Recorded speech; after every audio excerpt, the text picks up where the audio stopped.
Hello दोस्तों। चलिए आज एक नए टॉपिक के साथ हम अपने यूट्यूब चैनल पे द सिविल सेमेस्टर एकेडमी में आपका स्वागत करते हैं। आज हम लोग बिल्डिंग मटेरियल के कुछ क्वेश्चंस ब्रिक मशीनरी और ब्रिक से करने वाले हैं। जैसा कि आपको क्वेश्चन दिख रहा है, बिना देर किए हुए चलिए शुरू करते हैं। First question, the percentage of alumina in a good brick earth lies between. जो ब्रिक अर्थ है, ब्रिक अर्थ में उसमें एल्यूमिना का कंटेंट कितना होता है, वो चीज़ बताने से पहले आपको सारे ब्रिक के जितने भी कंटेंट होते हैं जैसे lime, silica, alumina, iron oxide, magnesium oxide, CO2 कितना कितना होता है, ये सारे के आपको प्रोपोर्शन बता देते हैं। देखते हैं। Silica 50 to 60%, alumina 20 to 30%, lime should not be greater than 5%, ferric oxide should be 5 to 6%, and magnesium less than 1%, CO2, SO3 और H2O वेरी स्मॉल परसेंटेज है। अगर इसके रेफरेंस में अगर देखा जाए तो हमारा ऑप्शन नंबर इसका भी सही होगा। ब्रिक एक गुड ब्रिक अर्थ में एल्यूमिना के कंटेंट कितने होते हैं, 20 to 30%। और इस अर्थ में ब्रिक इस ब्रिक में एल्यूमिना का क्या होता है, प्लास्टिसिटी का काम करता है, जिससे हम प्रॉपर शेप एंड साइज दे पाते हैं ब्रिक को। चलिए नेक्स्ट क्वेश्चन देखते हैं। For checking the length of brick as per Indian standards how many bricks are to be taken. कहने का मतलब इसका है कि जब हमको ब्रिक का लेंथ चेक करना रहेगा तो हम कितने ब्रिक्स लेंगे। तो आपका तो सीधा सा क्वेश्चन कि एक ब्रिक लेंगे सर और उसके बाद चेक कर लेंगे। जी नहीं, एक ब्रिक आप लीजिएगा तो क्या उसका लेंथ उतना ही होगा, नहीं, तो हमको एवरेज लेना पड़ता है। क्या लेना पड़ता है, एवरेज। तो उस कितने ब्रिक का एवरेज होगा, 20 ब्रिक्स का हो जाएगा। 20 ब्रिक्स को लेंगे, एक जैसा इस तरह से करके रखेंगे, ऐसे ऐसे ऐसे, और फिर मेजर करेंगे। और अगर नॉमिनल है, नॉमिनल साइज का ब्रिक है तो 20 × 20 करेंगे, इतना mm में आएगा। अगर मॉडुलर है तो 19 × 20 करेंगे। अगर ये इक्वल टू आ गया तो सही हो जाएगा। Clay and silt content in good brick earth be least. Clay and silt content good brick earth में कितना होता है, 50% होता है। उसके बाद next question, the standard size of modular brick. The standard size of modular bricks is. Standard size, अब देखिए, modular brick, traditional brick, standard size, nominal size, modular size, इस तरह के बहुत सारे कन्फ्यूजन रहते हैं स्टूडेंट्स को। तो आप यहाँ पे समझने की कोशिश कीजिएगा क्या कहना चाहता है। एक होता है स्टैंडर्ड साइज। स्टैंडर्ड साइज का मतलब होता है कि आप जब ब्रिक को यूज कर रहे हैं तो उसके साथ आप मोटार को इंक्लूड नहीं कर रहे हैं। मोटार का इंक्लूड नहीं करने का मतलब है कि आपका जो साइज हो जाएगा 90 सेंटीमीटर, 9 सेंटीमीटर और 9 सेंटीमीटर, मतलब ऑप्शन आपका बी सही होने वाला है इससे। स्टैंडर्ड साइज अगर आपको इसमें नॉमिनल साइज बोल देगा तो फिर 20 centimetre multiple 10 centimetre multiple 10 centimetre, कहने का मतलब यही है। एक चीज़ और इसके बारे में अगर बात किया जाए तो एक होता है ट्रेडिशनल ब्रिक भी होता है। तो ट्रेडिशनल ब्रिक का क्या साइज होता है, तो ट्रेडिशनल ब्रिक का होता है 23 सेंटीमीटर 11.4 सेंटीमीटर मल्टीपल 7.6 सेंटीमीटर, ये ट्रेडिशनल ब्रिक का हो गया। अब आपको समझ में आएगा नॉमिनल बोलेगा या स्टैंडर्ड बोलेगा। नॉमिनल बोलेगा तो आपको मोटार इंक्लूड करना है, स्टैंडर्ड बोले तो और मॉड्यूलर बोले तो उसमें विदाउट मोटार के देखना है। अब crushing strength of first class brick. अब देखिए क्रशिंग स्ट्रेंथ, कोई भी स्ट्रेंथ ब्रिक है तो ब्रिक कितना लोड लेगा, वो ब्रिक कितना लोड लेगा, तो इसको पता करने के लिए क्रशिंग टेस्ट करते हैं, जो कि CTM UTM method, ATM machine पे करते हैं। तो कौन सा ब्रिक का कितना, जैसे ब्रिक्स भी तो 3 प्रकार के, first class, second class, third class, तो सबका कितना कितना होता है वो चीज़ देखते हैं। तो फर्स्ट क्लास ब्रिक का होता है जैसे यहाँ पे 100 kg सेंटीमीटर स्क्वायर दिया हो, लेकिन फर्स्ट क्लास का होता है, आपको यहाँ दिखाया गया है, फर्स्ट क्लास का 10.5 ग्राम पर सेंटीमीटर ग्रेटर देन होना चाहिए, सेकंड क्लास का ग्रेटर देन 70 से ग्राम पर सेंटीमीटर स्क्वायर होना चाहिए, और कॉमन बिल्डिंग ब्रिक्स का 3.5 एन मेगा पास्कल भी बोल सकते हैं, या 35 kg सेंटीमीटर स्क्वायर भी बोल सकते हैं। इस तरह से ऑप्शन मेरा ये सही हो गया। The size of modular brick, देखिए साइज ऑफ मॉड्यूलर ब्रिक आ गया ना, तो अब साइज ऑफ मॉड्यूलर ब्रिक बोलेगा तो modular brick that means standard means आपको नॉमिनल ना पूछ के विदाउट मोडार वाला पूछे, तो विदाउट मोडार वाला क्या हो जाएगा, ये ऑप्शन हो जाएगा। नेक्स्ट क्वेश्चन देखते हैं, unit weight of brick work is about, brick work जो हम ब्रिक वर्क करते हैं उसका यूनिट वेट क्या होता है, उस यूनिट की वेट, जैसे हमारे सैंड का यूनिट वेट, कंक्रीट का यूनिट वेट होता है, स्टील का यूनिट वेट होता है, सिमिलरली हमारे ब्रिक का भी यूनिट वेट होता है। तो ब्रिक का यूनिट वेट आपको पता करने के लिए याद रखना पड़ेगा 90 to 20 किलो न्यूटन प्रति मीटर क्यूब, कितना, ब्रिक का 90 to 20। यहाँ पे हम कुछ और यूनिट वेट दे रहे हैं, जैसे ब्रिक मैसनरी का 90 to 20 जैसे बता दिए हैं, पीसीसी के लिए 2224 जनरली 24 ही लिया जाता है, आरसीसी के लिए 2425, प्लाई मोटार के लिए 17 से 18, सीमेंट मोटार के 20 से 21, स्टील के लिए 78 से 80, बिटुमिन के लिए 10 से 11, सीमेंट के लिए ये 14.4। नेक्स्ट क्वेश्चन, किन क्लोजर आर रिलेटेड टू, किन क्लोजर, देखिए जो हमारे ब्रिक्स होते हैं, ब्रिक का भी देखिएगा, गाँव में जो मिस्त्री होते हैं वो उसको नहीं पता होता है कि कैसे ब्रिक को तोड़ना है, और चाहे जो तोड़ते हैं उसको क्या बोलते हैं, लेकिन वी आर इंजीनियर्स, हम लोगों को पता होता है कि ब्रिक को हम कैसे तोड़ेंगे, उसको कौन सा बोलेंगे कि कौन सा बैट बनेगा, वो चीज़, ये चीज़ पता होती है। तो ब्रिक का भी तोड़ने का एक तरीका होता है। तो किंग क्लोजर आपको सिर्फ पूछा है किससे रिलेटेड, तो किंग क्लोजर क्या डोर एंड विंडो से, king closer door and window में होता है, बिल्कुल नहीं होता है। किंग पोस्ट्रस होता है, नहीं होता। क्यून पोस्ट्रस होता है, बिल्कुल नहीं होता है। तो ब्रिक मशीनरी से रिलेटेड है। तो किंग क्लोजर की बात किया जाए तो हम ब्रिक का कुछ टॉपिक इसमें क्लोजर्स का देख लेते हैं। जैसे ये हमारे ब्रिक्स हैं, ये हैं ब्रिक्स, तो इसको अगर यहाँ से ऐसे करके काटा, मतलब विड्थ को आधा काट दिए, तो वो क्यून क्लोजर हो जाएगा और हाफ वाला हो जाएगा, क्योंकि हाफ काटे। और देखिए यहाँ हाफ लेंथ और हाफ विड्थ काट दिए तो एक क्वार्टर हो जाएगा, क्यून क्वार्टर हो जाएगा। Similarly half length half width काट के एक ट्रायंगल टाइप का निकाल लिए तो वो क्यून क्लोजर हो जाएगा। बिवेल्ड में हाफ विड्थ फुल लेंथ निकाल लिए तो हो जाएगा bevelled closer. Similarly full width half length काट के निकाल लिए तो मीटर क्लोज हो जाएगा। नेक्स्ट क्वेश्चन देखते हैं, तो water observation for the good brick should be not be more than, देखिए द वाटर ऑब्जर्वेशन का फैक्टर हर एक चीज़, चाहे आपको कल हम बता रहे थे स्टोन में भी और आज ब्रिक में भी बताएंगे। तो ब्रिक, जैसे कोई अगर ब्रिक है तो ब्रिक को अगर वाटर में रखते हैं तो कितना अपने अंदर वाटर को ऑब्जर्व करते हैं, अपने वेट का, कौन सा वेट का, ड्राई वेट का। तो ये सेचुरेटेड वेट वाला तो आंसर होगा नहीं, क्योंकि ड्राई वेट का ही। तो 10% लेगा, बिल्कुल नहीं। 15%, मतलब अगर फर्स्ट क्लास ब्रिक रहता है तो 15 to 20% वाटर ऑब्जर्व करता है।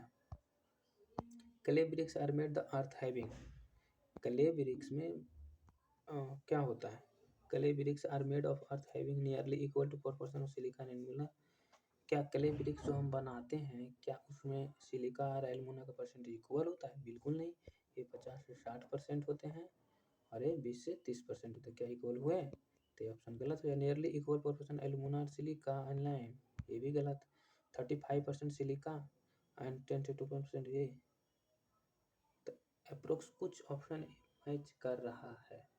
क्यों, क्योंकि अगर इसमें देखा जाए तो यहाँ पे ए दिया है, लेकिन यहाँ 35 to 70, मतलब कुछ डाटा वायरी किया है 50 to 60 में। तो हमारा 10 नंबर क्वेश्चन का ऑप्शन सी सही हो जाएगा। Number of modular bricks required for the 1 cubic metre of brick masonry, जैसा कि आपको हम बता दिए हैं कि ब्रिक मशीनरी में यूज कर रहे हैं, तो ब्रिक मशीनरी मतलब नॉमिनल साइज यूज होगा तो नॉमिनल साइज का 20 centimetre multiple 10 centimetre multiple 10 centimetre, ये नॉमिनल साइज हो गया।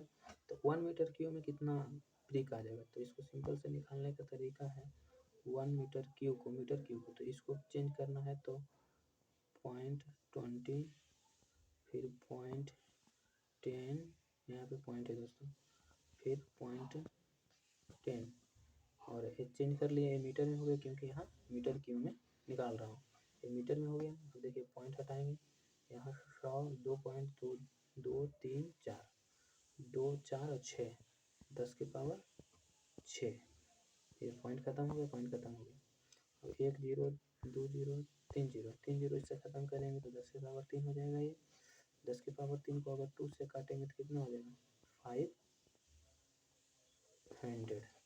ऑप्शन मेरा कौन सा नियरली मैच कर रहा है। The plasticity to mould brick in suitable shape to contribute, जैसा कि आपको हम पहले बता दें कि प्लास्टिसिटी के लिए कौन जिम्मेवार होता है, प्लास्टिसिटी के लिए कौन जिम्मेवार होता है, एलुमिना जो कि 20 to 30% ब्रिक में होता है एलुमिना। और इसमें तो सबका देख लीजिए क्या क्या होता है। सिलिका का क्या होता है जो 50 to 60% ऊपर स्ट्रेंथ देता है, हार्ड बनाता है और ड्यूरेबल बनाता है ब्रिक को, स्ट्रेंथ हार्ड। और एलुमिना बता दिया impact plasticity to brick. Lime का क्या पड़ता है जो कि greater than 5% as a flux में यूज होता है। Causes silica to fuse during the burning, जब इसको भट्ठी में पकाते हैं तो सिलिका इससे फ्यूज करते हैं और बाइंडिंग पार्टिकल्स एक दूसरे को मजबूती बनाते हैं। सिमिलरली मैग्नीशिया का यूज क्या होता है, yellow tint brick colour, magnesia का येलो टिंट देता है, आयरन ऑक्साइड से 5 to 6% है, रेड कलर देता है। एक चीज़ और इम्पोर्टेंट रखना है बात ध्यान में कि मैग्नीशिया येलो टिंट कलर देता है और आयरन ऑक्साइड रेड कलर देता है। इम्परमेबिलिटी एंड ड्यूरेबिलिटी, टिकाऊ भी बनाता और अच्छा भी रहता है, पानी से वगैरह से बचाता है। The crushing strength of brick first class, जैसा कि आपको बता दिए तो फर्स्ट क्लास में 10.5 मेगा पास्कल हो जाएगा। कॉमन बिल्डिंग तो 3.5, थर्ड क्लास में 5 7 10.5। ये बाटर ऑब्जर्वेशन से फर्स्ट क्लास भी दिख जाएगा तो 20% से कम नहीं, 23 25। Water observation of first class brick after 24 hour, immersion in water should not be exceeded of self weight. Self weight का कितना, सेल्फ वेट का कितना, यहाँ से देखिए सेल्फ वेट का कितना, नियर बाई में 20% होना चाहिए। The strength based classification made of acids, strength based classification of brick, कौन सा इनमें से कौन सा कोड है जो ब्रिक के स्ट्रेंथ के बारे में बताता है। तो ब्रिक के स्ट्रेंथ के बारे में आपको याद करना होगा 130 130 है। एक जो है एल्युमिनियम के बारे में बताता है क्लासिफिकेशन के बारे में 3495, इसमें 3495 पार्ट 1 से पार्ट 4 तक होता है, पार्ट 1 से पार्ट 4 तक होता है। जो बर्न्ड कलर के बारे में बताता है, बिल्डिंग के बारे में 3496 जो होता है, 3496 specification of for dobby lags and pegs के बारे में बताता है। चलिए नेक्स्ट क्वेश्चन देखते हैं। The compressive strength of common building brick should not be less than, जैसे अभी भी आपको बताएं कॉमन बिल्डिंग से 3.5 से कम नहीं होना चाहिए। The number of standard bricks in 1 cubic metre अभी निकाले थे तो 500। The standard size of masonry brick, masonry brick मतलब nominal size, masonry brick the standard size of masonry brick ना, स्टैंडर्ड साइज बोला, नॉट नॉमिनल साइज बोला है, not nominal size. Nominal size नहीं बोला है तो आपको जाना है किसके साथ, ऑप्शन 19 वाले के साथ जाना है। इंडेशन और provided in the face of the brick, जैसे आप देखे होंगे कुछ ब्रिक इस तरह से होते हैं, ऐसे जो होते हैं, तो यहाँ पे आप देखते होंगे कुछ गड्ढा टाइप का बना रहता है जिसको तो हम फ्रॉक बोलते हैं, लेकिन फ्रॉक का कुछ डायमेंशन भी होता है। वो डायमेंशन क्या होता है कि आप लोगों को पता है किसी में को, अगर है तो आप कमेंट बॉक्स में डाल दीजिए। क्यों दिया जाता है, की जॉइंट बनाने के लिए सीमेंट मैसोनरी और एक दूसरे ब्रिक्स लेकिन इसका अगर डायमेंशन हम बोलें तो कुछ 100 multiple 40 multiple 10 multiple 10 100 multiple 40 multiple 10 कुछ इसका फ्रॉक का होता है। A layer of brick dry put below the foundation concrete is called soft soil. A layer of dry bricks. कभी कभी आप देखते होंगे कि गांव में घर वगैरह बनता है तो उसमें क्या करते हैं, जो फाउंडेशन का एक्सकवेशन होता है तो उसमें कभी कभी जो ओवरबर्न्ट ब्रिक होता है, जो बहुत ज़्यादा, जिसको झामा ब्रिक बोलते हैं, उसको नीचे डाल के उसको मतलब कंपैक्ट करके चूर चूर के बैठा दिया जाता है। क्यों क्यों चूर दिया जाता है? सॉफ्ट सॉइल जहाँ रहता है वहाँ पे ही किया जाता है। तो उस चीज़ को क्या बोलते हैं?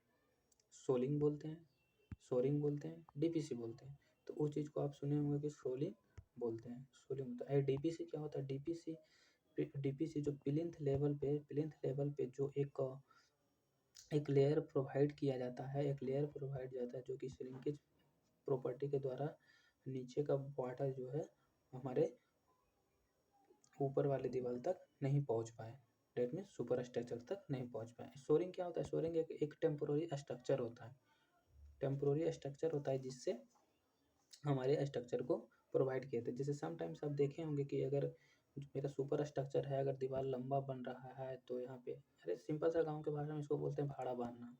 तो यहाँ पे चढ़ के जो मिस्त्री काम करता है, जो लेबर यहाँ पे काम करता है, चाहे पे करता है, उसको ही सोरिंग बोलते हैं।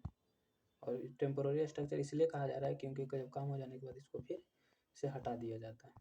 Hollow bricks are generally use with the purpose of, hollow bricks का यूज क्यों किया जाता है?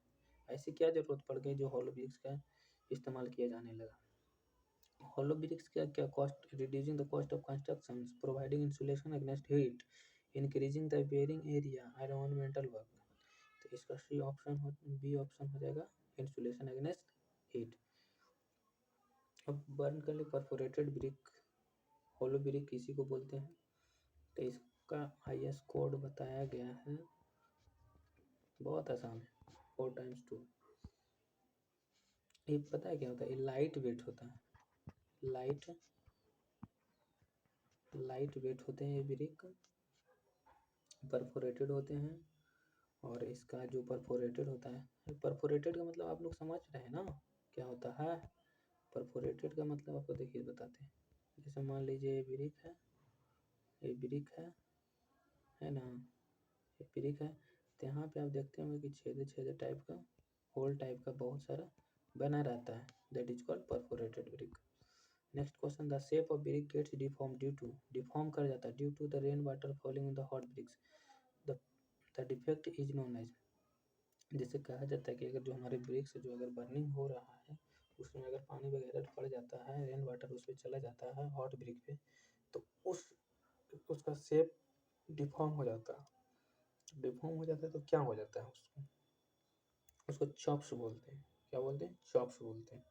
बहुत सारे ब्रिक का जो है ना डिफेक्ट है जो कि आपको बताने वाले हैं। Defect like over burning of brick, under burning of brick, blotting, black core, efflorescence, cracks, spots, blisters, लैमिनेशंस। Over burning of brick का मतलब होता है क्या? जो बहुत ज़्यादा पक गया हो, झामा, जो कि हम अपने कंस्ट्रक्शन वर्क में यूज नहीं लेते हैं क्योंकि उसका शेप डिफॉर्म हो जाता है। एक होता है under burning brick, under burning brick जो बहुत कम ही पका होता है, मतलब नहीं पका ही रहे, तो अंडर बर्निंग ब्रिक होता है। तो उसको तो ऑब्वियसली हम लोग कंस्ट्रक्शन वर्क में काम नहीं लेंगे, कहीं भी कोई भी वर्क में नहीं लेंगे। एक होता है ब्लॉटिंग, ब्लॉटिंग क्या होता है? ब्लॉटिंग एक spongy swollen mass over the surface of burn brick, spongy Solan type का चलाता है ब्रिक्स पे। क्यों आ जाता है? क्योंकि excess carbonaceous matter and sulphur जब कले में रहता है तो। ब्लैक कोर, कभी कभी आप ईटा को तोड़ते होंगे तो इससे आपको पता चलता होगा, कभी कभी वो ढंग से नहीं टूटता है तो उसमें ब्लैक कोर का मतलब बिटुमिनस मैटर का कुछ चीज़ें आ जाती हैं। एक एफ्लोरेसेंस होता है, एफ्लोरेसेंस होता है जो कि अल्कली की वजह से होता है। अल्कली हमारे कले में प्रेजेंट होते हैं ना, जिसकी वजह से होते हैं। इसका फोटो हम लाए हैं, लास्ट में आपको दिखा देंगे। और चेक्स एंड करेक्ट्स क्या होता है? लम्प्स ऑफ लाइम्स, कुछ कंकड़ वगैरह भी होते हैं ना, तो लम्प्स होते हैं। Blisters. Broken blisters are generally caused on the surface of sewer pipe and drain tiles due to the air impressions during their molding. Next question देखते हैं, the standard size of brick as per Indian standard.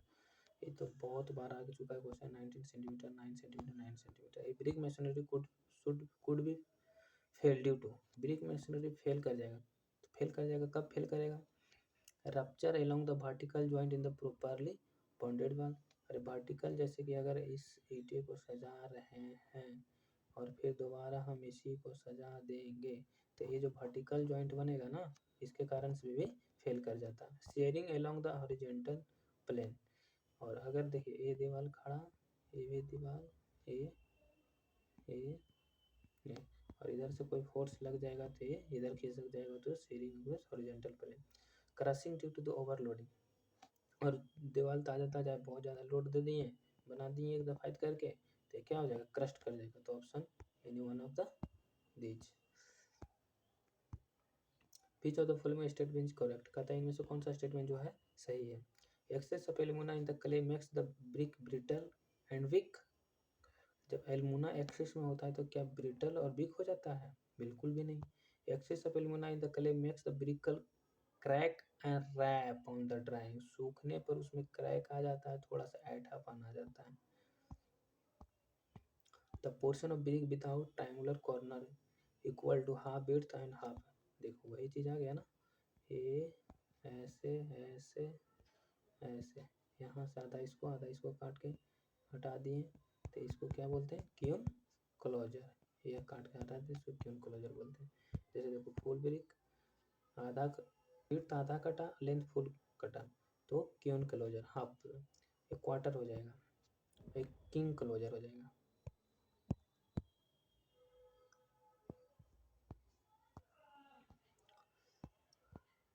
When the brick is cut into two halves longitudinally, one part is called cone closure. Two half longitudinally cut है तो one part. Red color obtained by the brick is due to the presence of iron oxide. कितना? 5 to 6%. एक बार और फिर देख लिए, silica 50 to 60%. Lime should not be greater than 5%. Magnesia 5 to 6%. Which one of the following good making the bricks? Which of the following is good for making the, इनमें से कौन सा जो अच्छा है जो हमको ब्रिक्स बनाने में काम आता है? सिल्टेड सॉइल, सिर्फ सॉइल, या बेदर सॉइल? बेदर सॉइल जो रहता है उसको हमको ब्रिक बनाने में अच्छा रहता है। The process of mixing clay water and other ingredients to mix brick known as. जैसे हम जो क्ले तैयार करते हैं तो उसमें से जो मिलाते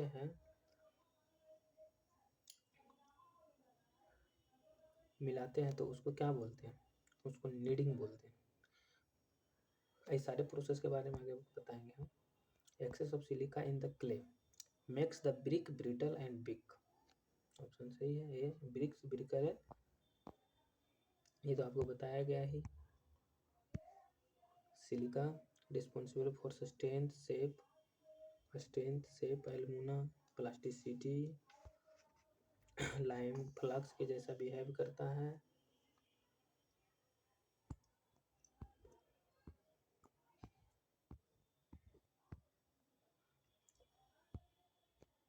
द टर्म फ्रॉग मीन्स क्या होता है? डिप्रेशन ऑन द ब्रिक, वही गटर टाइप का जो बना रहता है उसको बोलते हैं। मिनिमम कंप्रेसिव सेकंड क्लास का तो 7.5 या 7 इसके बीच में है। फर्स्ट क्लास का हो गया। थर्ड क्लास का 3.5 होता है, न्यूटन पर mm स्क्वायर होता है। ये पग मिल यूज क्या करते हैं? पग मिल करते हैं टेम्परिंग ऑफ अर्थ। अरे जो अर्थ होता है ना, अर्थ को उसमें वाटर मिला के पीसना, अच्छा से मेन करना, फिर जो मोल्डिंग प्रॉपर मोल्डिंग के लिए यूज लेना, फिर उसके बाद दैट इज कॉल्ड पग मिल। अगर इस प्रोसेस को पग मिल में किया जाता है इसलिए इसको पगिंग भी बोलते हैं। क्या बोलते हैं? पगिंग भी बोलते हैं, पगिंग भी बोलते हैं। Next, A bull knows brick is not used for. Bull knows use किसको करते हैं? पहले बुल नोज ब्रिक का क्या फोटो हम लाए? नहीं लाए। चलिए, बुल नोज यूज अगर देखा जाए तो कुछ इस तरह से होते हैं, ब्रिक्स ऐसे होते हैं, ये इसका बुल नोज होते हैं। तो ये आर्चेज में यूज नहीं होते हैं। The defect that causes falling of rain water on the hot surface, अभी ही बताएं कि गर्म ईंटे पर अगर वाटर का ड्रॉप्स गिर जाए तो क्या होता है, चॉप्स होते हैं। Which one of the following is a brick is suitable for high class brick masonry, कौन सा ब्रिक जो होता है हाई क्लास मेसोनरी के लिए यूज होता है, modular brick. Which of the following is the correct reason for soaking the brick in water before it used, देखो कभी कभी आप देखो कि गांव में जो मिस्त्री होते हैं, मैसन जो होते हैं, वो क्या करते हैं, यूज करने से पहले क्या करते हैं, ब्रिक को वाटर में 24 आवर के लिए कहते हैं डुबा के आप छोड़ दीजिए, उसके बाद हम उसको लगाएं। क्यों? क्योंकि अगर अगर उस ब्रिक को हम उस वाटर में नहीं डालेंगे तो ब्रिक कितना वाटर ऑब्जर्व कर रहा है, जैसे कि हम जानते हैं कि फर्स्ट क्लास ब्रिक रहेगा तो 20% के आसपास वो वाटर को ऑब्जर्व करेगा। अगर हम इसको पानी में नहीं डाल के रखेंगे तो फिर उसके उस पर अगर हम मोटार जो यूज करेंगे तो फिर वो जो मोटार से वो अपना वाटर को ऑब्जर्व कर लेगा, और जब मोटार से वाटर को ऑब्जर्व कर लेगा तो मोटार प्रॉपर वे में स्ट्रेंथ नहीं दे पाएगा और हमारा जो मशीनरी वर्क है वो वीक पड़ जाएगा। For preventing absorption of moisture from the motor, in the composition of good bricks, the total content of silt and clay weight should not be less than 50% से नहीं होना चाहिए। Refractory brick can generally use to resist high temperature, refractory brick को क्या होता है, high temperature को use करते हैं और रेजिस्ट भी करता है। What is the percentage content of silica, silica फिर आ गया, silica 50 to 60%। Which of the following defects appears due to the presence of alkalis, alkalis के कारण कौन सा, जैसा कि बताया एफ्लोरेसेंस, इसमें वाइट पैचेज आ जाता है, ईट पे दिखाएंगे लास्ट में फोटो लाए होंगे। Actual size of standard modular brick, actual size तो वही हो जाएगा, ये बोल जाएगा नॉमिनल साइज, नॉमिनल साइज हो गया, और ये आ जाएगा आपका ट्रेडिशनल साइज में, traditional size. In which of the following process पग मिल यूज, पग मिल क्या है, पग प्रिपरेशन ऑफ कले जिसको टेम्परिंग या पगिंग भी बोलते हैं। Which of the following is the main reason to provide frog in the, frog का क्या मेन रीजन क्या होता है, पहला reason form the key joint of brick and mortar, brick and mortar इसका मेन पर्पस होता है, और वैसे प्रिंट मैन्युफैक्चरिंग में ये सब चीज़ें बकवास है। For which of the following is an ideal warehouse provider, warehouse, warehouse क्या होता है, वेयर हाउस जहाँ पे हम अपने जिस हाउस में गुड्स रखने का जो बल्क काम में लेते हैं ना, गुड्स में से बहुत सारा बल्क में जो अगर गुड्स रहता है उसको रखते हैं, उसको वेयर हाउस बोलते हैं। Waterproof machinery walls, waterproof water for few window with the remain generally closed, इसका तो सरकारी answer all of the above. Next question देखते हैं, which of the following represent the nominal size, देखो आ गया नॉमिनल साइज, नॉमिनल साइज है तो 20 वाला आंसर हो जाएगा, सही है। Calculate the number of bricks required for the 5 cubic metre brick, जैसा कि आपको 1 मीटर क्यूब में बताए हैं 500, निकाल के बताएं तो 5 मीटर क्यूब में कितना हो जाएगा, 5 मल्टीपल 500 तो 2500 हाँ। The water absorption expressed in a percentage burnt clay perforated brick should not be less than, burnt या perforated clay should not be less than 50% से ज़्यादा ऑब्जर्व नहीं करेगा। What is the thickness of 1.5 brick wall made of standard modular brick? Thickness 1.5, तो 1 20 ले लो, half 10 ले लो, कितना हो जाएगा 30। Which one of the following is the most important characteristics of alumina in the brick? Plasticity characteristics क्या है? What is the thickness of the two bricks? अब to BRICS बोल रहा है ना, थिकनेस स्टैंडर्ड मॉड्यूलर से, स्टैंडर्ड मॉड्यूलर तो एक का 20 फिर दूसरे का भी 20, अगर हाफ यहाँ पे बोलता है तो 10 लेते हैं, अगर दोनों हाफ बोलते तो 10 + 10 हो जाता, इसलिए 40। Which of the following type of stone is used to rubber masonry? Rubber masonry इसलिए एक यूज करते हैं क्योंकि हार्ड होते हैं। What is the thickness of inches, inch में चाहिए, क्या चीज़ में चाहिए? इंच में।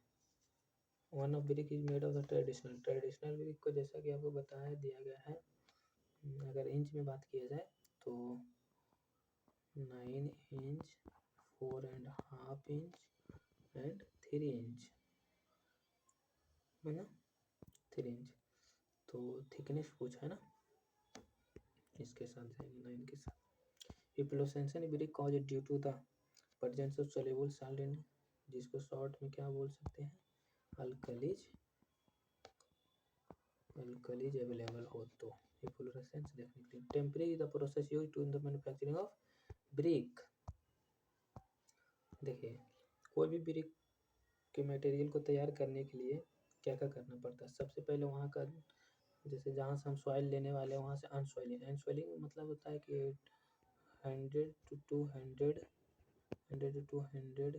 तक के लेयर को पहले वहाँ का सॉइल हटा देते हैं।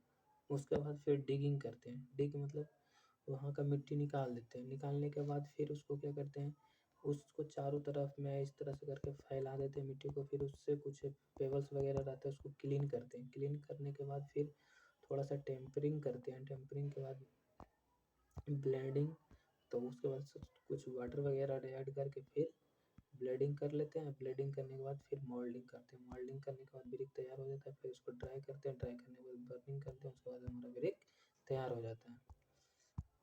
Which of the following the burn for Hoffmann's kilns, which of following burn is Hoffmann's during the process manufacturing. Hoffmann's bricks में किसको यूज करते हैं? ऑब्वियसली ब्रिक के ही यूज करेंगे। Burning of important process in the manufacture hardness and strength of brick and makes them dense and durable. Overburnt brick are the brittle and underburnt brick are soft. Overburnt brick जो होते हैं brittle होते हैं और underburnt brick जो होते हैं soft होते हैं। बर्निंग ऑफ ब्रिक दो देखिए किस तरह से होता है, एक इन क्लैम इन क्लिंस, इन इंटरमीडिएट क्लिंस, कंटिन्यूअस क्लिंस। इसमें मतलब कि हमेशा प्रोसेस होते जाता है, एक तरफ ईट निकलते जाता है, एक तरफ से प्रोसेस होते रहते हैं। ये यूज एक बार पक गया फिर कुछ दिन के लिए बाद फिर। सिमिलरली कंटिन्यूअस ब्रिक में ही बोल्ट ट्रेंच ब्रिक होते हैं, हॉफमैन्स क्लिंस और टनल ब्रिक्स होते हैं।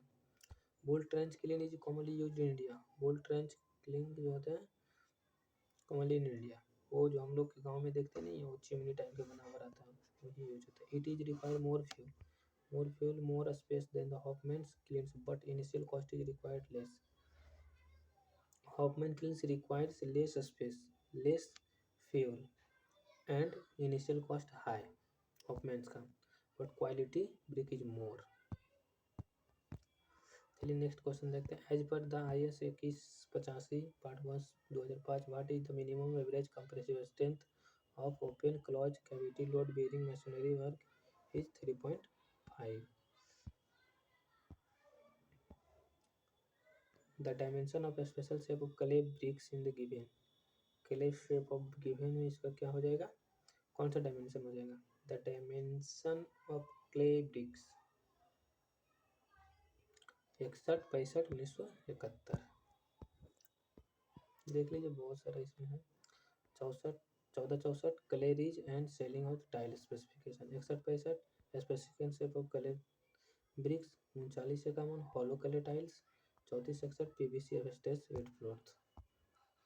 बाटा राव जॉनसन एक क्लास ब्रिक्स के लिए 14 to 19।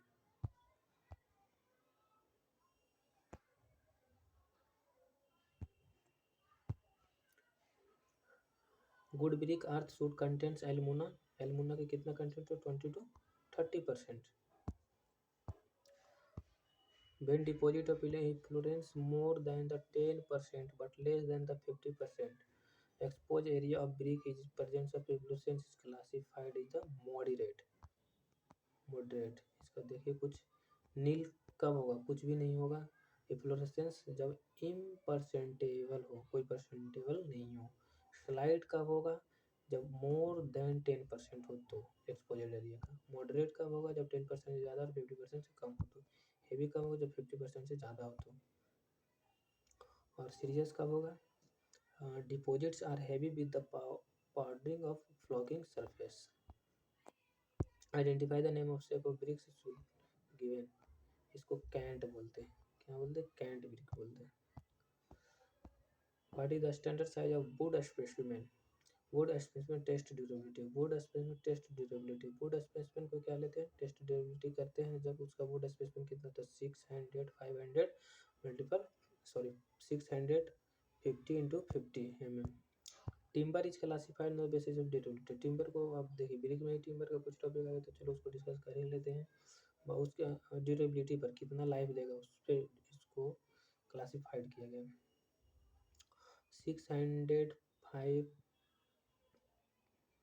650 multiple 50 are the buried in the ground of half length. कितना हाफ लेंथ? अगर देखो 120 मंथ से ज़्यादा अगर लाइफ होगा तो हाईली ड्यूरेबल होगा, 120 और 60 के बीच में होगा तो मॉडरेट ड्यूरेबल होगा, लेस देन 60 मंथ होगा तो लो ड्यूरेबल होगा, याद रखिएगा। The size of standard brick, standard modular building bricks without mortar तो 19 × 9 cm। What should be upper limit of water absorption of burnt clay building brick up to class of 12.5 as per the highest code when the emerge in cold water the duration 24। तो हमेशा dry volume नहीं, dry bed का ही होता है। तो dry bed में तो एक ही ये हो जाएगा, ये दोनों ऑप्शन छट जाएगा। ड्राई बेड में 2 है, 30% किसी में हम देखे नहीं है तो यही ऑप्शन सही हो जाएगा। Which of the following constituent maximum in the percentage of good brick. Maximum किसका होता है? सिलिका का होता है 50 से 60, एल्युमिनियम 20 से 30%, मैग्नीशियम होता है तो 5 to 6 है, एल्युमिनियम भी 5 to 6% होता है। The defects in which white patches appears on the brick is कौन? वाइट पैचेज देखो आ गया ना, बोल रहे थे वाइट पैचेज, तो वाइट पैचेज इफ्लोरेसेंस कारण होता है। Which of the following ingredients impart the red colour. Red colour किसके कारण से? तो आयरन ऑक्साइड के कारण से। तो मैग्नीशियम के कारण येलो टिल्ट आता है। The minimum average compressive strength of common burnt clay. Average compressive strength, minimum average compressive strength तो 3.5 mega pascals. Which of the following is the standard size of modular brick as per standard size of modular. Standard size तो यही हो जाएगा 19 centimetre 9 centimetre 9। Hardness, water absorption, soundness, compressive strength, इसको table को मिलाना है, मिलाइए। देखिए साउंडनेस क्या होता है? Giving the clear ring sound, giving clear ring sound मतलब सी के 4 ऑप्शन ए हो रहा है। और हार्डनेस, जब उस पर nail no impression should be left on the surface of brick, तो इसका ये हो जाएगा water compressing the brick till the bricks not more than water observation not more than 20%, एक कंप्रेसिव प्रेसिंग द ब्रेक ये हो जाएगा। अनबर्न्ड और sun dried brick can be used only construction of temporary and cheap structure. Unburned जो कम पका हुआ या सन के द्वारा जो सिर्फ पका हुआ हो, टेम्पोररी एंड चीप स्ट्रक्चर बिल्कुल। अनबर्न्ड और sun dried brick should not be used to place expose heavy rains, बिल्कुल सही है, both statement are true. Consider the given statement with respect to bricks. Alumina represents the bricks earth impart plasticity, सही बात है। alumina क्या देता है? Plasticity देता है to the bricks earth so that it can be molded for the formation of brick, इसके कारण से तो हम मोल्ड कर पाते हैं। अगर प्लास्टिसिटी नहीं रहेगा तो शेप में आएगा कैसे? If alumina is present excess, अगर alumina excess में present तो रॉ स्वेल होता है, नहीं रैप हो जाता है। तो ऑप्शन बी मेरा ये बी गलत है, तो ऑप्शन ए मेरा सही हो जाएगा। If excess silica is present in bricks it makes brick, excess silica डाल दें तो क्या होता है? ब्रिटल है। सिलिका डेट मीन्स क्या?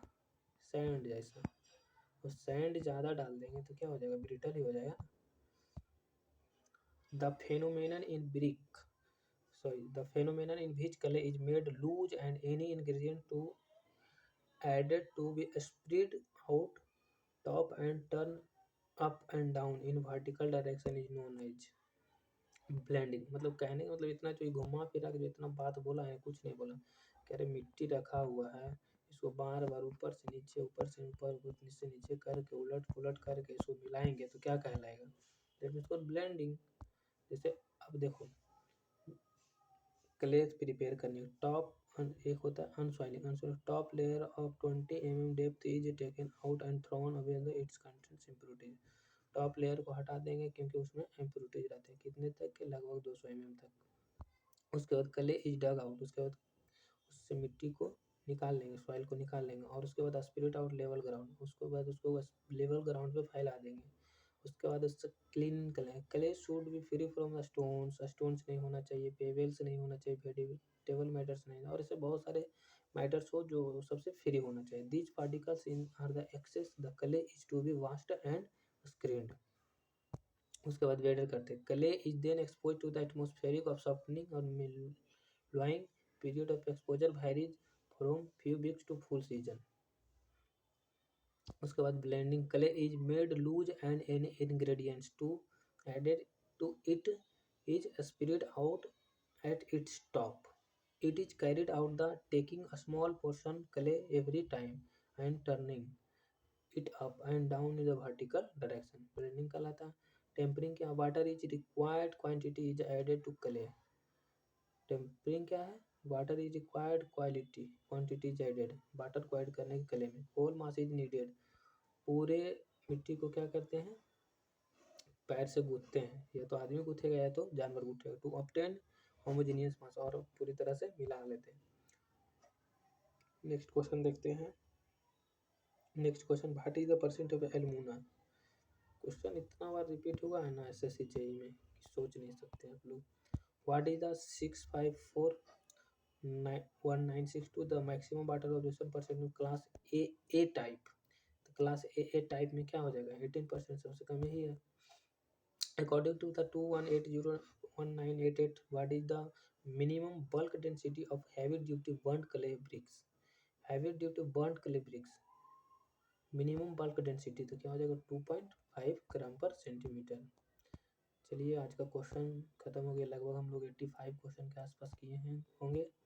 उम्मीद करते हैं कि आपको अच्छा लगा होगा। अगर हमारे वीडियो अच्छे लगे होंगे तो हमारे चैनल को सब्सक्राइब कर दीजिएगा, और जाते जाते घंटी भी बजा दीजिएगा। देखिए, जो इफ्लोरेसेंस होता है ड्यू टू अल्कालीज के वजह से, ये इस तरह से वाइट पैचेज आ जाता है ब्रिक में। किस तरह से? इस तरह से वाइट पैचेज आ जाता है। थैंक यू दोस्तों।